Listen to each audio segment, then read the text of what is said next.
Hello, magandang umaga po sa ating lahat. Magandang umaga po ng Biyernes sa ating lahat.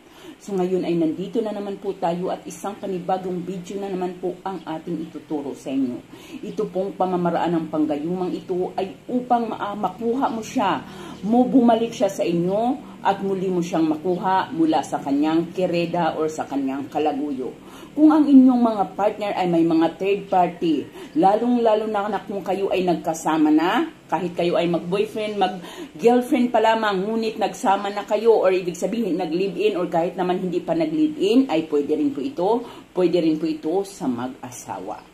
Napakasimple po lamang ng ating gagawin, ngunit bago tayo magpatuloy, tiyakin po kayo ninyo na may 100% kayong paniniwala sa mga ganito dahil kung wala ay wag na lamang po tayong magsayang ng panahon at oras. Dapat po 100% ang inyong paniniwala dito at talagang dedicated kayo sa inyong gagawin. Kung kayo po ay hindi naniwala, maghanap po kayo ng video na gustong-gusto nang panoorin dahil hindi po ito ang video na para sa inyo. So, ang paggawa po nito ay Biyernes po lamang ng gabi kapag tahimik na ang paligid. So, ayan, kapag tahimik na ang paligid, ay pwede na natin itong gawin. So, ganito po lamang ang ating gawin. Kumuha po lamang kayo ng isang tasa. So, ayan. At dito sa tasa na to or anuman ay magtimpla ka ng kape or kaya naman po ay Diyos. Kape or kaya naman po ay Diyos. So, ito po ang ating gagawin kapag nakatimpla na po dyan ang kape or ang juice or anumang inumin na gustong inumin sa inyong asawa ng mga partner ninyo. Ilagay nyo po dito.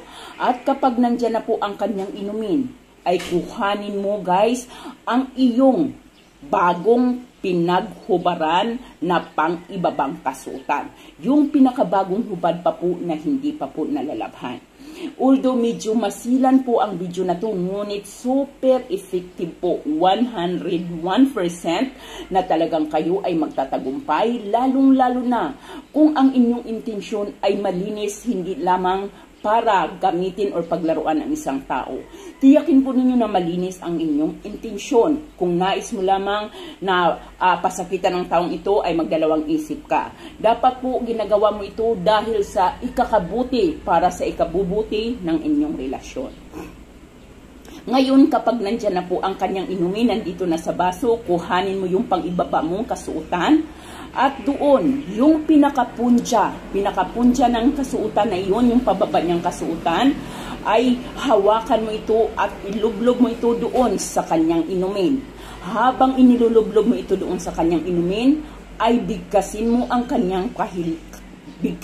kanyang buong pangalan, kanyang kumpletong pangalan at ang iyong kahilingan. Sabihin mo doon ang iyong nais, yung talagang may damdamin. So, halimbawa siya si Pedro Pinduco, sasabihin mo, Pedro Pinduco, ikaw ay uuwi sa akin. Ang ating naudlot na pagmamahalan ay ating itutuloy at kailanman ay hindi mo na ako pagtataksilan at ako na lamang ang iyong iibigin habang buhay.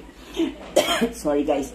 Ito po ay aton po lamang example, ngunit nasa sa inyo pa rin po kung ano man ang hiling na nais ninyong hilingin habang nakalublob doon ang punja ng inyong pang-ibabang kasuotan. Pagkatapos po ninyo itong gawin, pagkatapos po ninyong humiling, pagkatapos po ninyong gawin, ay maaari na ninyong gamitin ang ating kanyang inumin. So, ano po ang gagawin? Halimbawa, magpatimpla siya sa inyo ng kape, magpatimpla siya sa inyo ng juice, kailangang mapatakan mo ang kanyang inumin ng ating ginawa na ito. So, halimbawa, sabihin niya, mahal, timplahan mo ako ng kape, or ibig sabihin, hiwalay na kayo, gumawa ka ng paraan para magkausap kayo at siya ay alukin mo ng anumang inumin na patakan mo sa ginawa nating gayuma. So, ang ito po ay ilagay po ninyo sa isang malinis na lalagyan at maaari mo itong itabi doon sa ref. Tiyakin po lamang na hindi ito mainom ng kahit na sino. Dahil ito pong inumin na ito ay para po lamang sa kanya. Kailangan ay makainom siya dito ng kahit isang beses po lamang. So, if ever na nandyan na, naging maayos na yung pagsasama, ay maaari mo itong patakan isang beses sa isang buwan. Muli guys, gawin ng tama at tiyakin ang iyang 100% paniniwala. Gawin lamang ng Biyernes o kaya Martes or kaya naman kapag kabilugan ang buwan. Yan po lamang. Maraming salamat at magandang gabi sa ating lahat.